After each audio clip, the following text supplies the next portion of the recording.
Bring on the cramps at night. Have you guys ever experienced that excruciating pain in your calf when you're sleeping and it wakes you up and it feels like your muscle in your calf is literally folding in half? That was me just a little bit ago.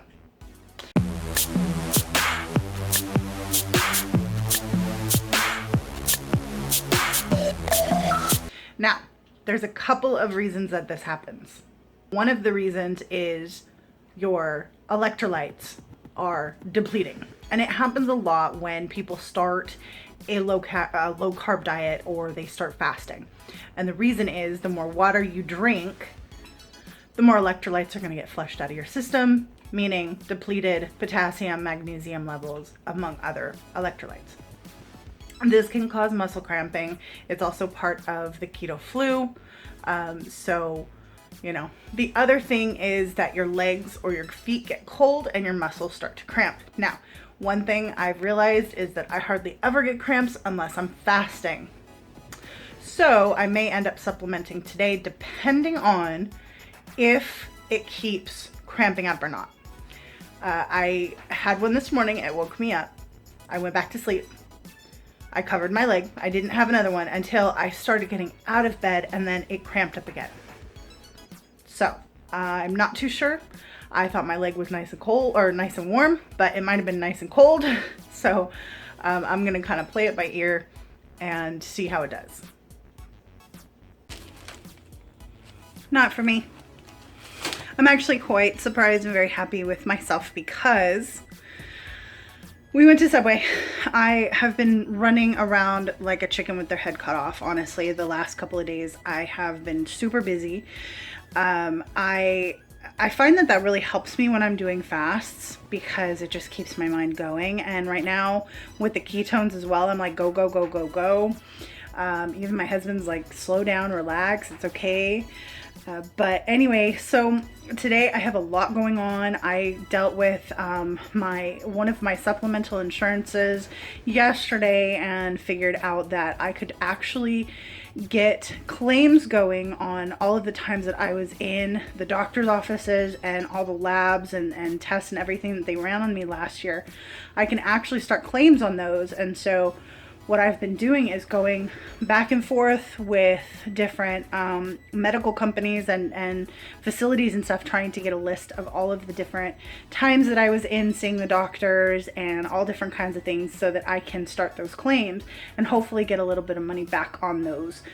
But that takes a long time because of the whole COVID thing. Nobody's in the office anymore, or they are for only, a certain amount of time. Plus I had to go to my office, my district office, to get, the days that I was out of work and just all kinds of stuff. So you guys, I'm running around. I'm talking a million miles an hour. So sorry, but we got Sarah's new glasses for the beginning of the year, and we stopped at Subway. And here's the thing, you guys, I could have gotten my sandwich and just called it an OMAD day, but I did not do it. I stayed strong. And I'm very proud of myself because that would be a very easy thing to do. So you guys, if you ever find yourself faced with something that you usually do, walk the other way, don't do it, or just stay strong. Remember what you're doing and why you're doing it. That is one of the biggest motivators for me, is remembering my why. Why am I doing this? Remembering that it's not forever, and remembering that ultimate goal.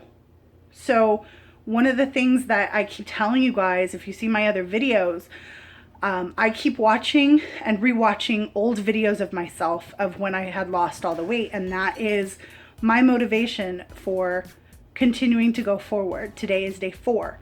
So, what is your why? Why are you doing this? Remember that the food, it's not going anywhere. Subway's not going out of business. So I could have Subway anytime.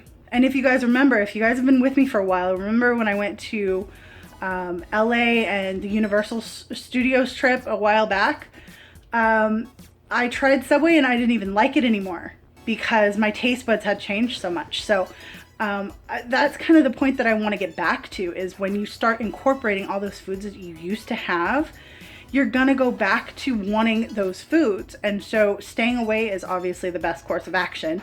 But your taste buds will constantly start to change, or will start to change constantly while you're fasting. If you do it long enough, and if you give your body a chance to actually let go of the cravings for those foods, and actually you'll start to find, hopefully, if it works correctly, you'll start to find that you're craving things like fruits and vegetables and salads and things like that.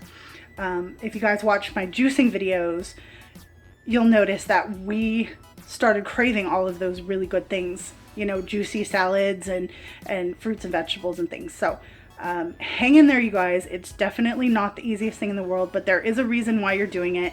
It will be worth it. So hopefully you guys are doing well. Let me know in the comments if you guys have any questions or comments, or if you guys need encouragement. I am here for you, just like you guys are there for me. So I will talk to you guys in my next update video, which will be tomorrow for day 5. The muscle cramps haven't come back. I have no headache. I have tons of energy, you guys. So thanks for sticking with me. I will see you tomorrow.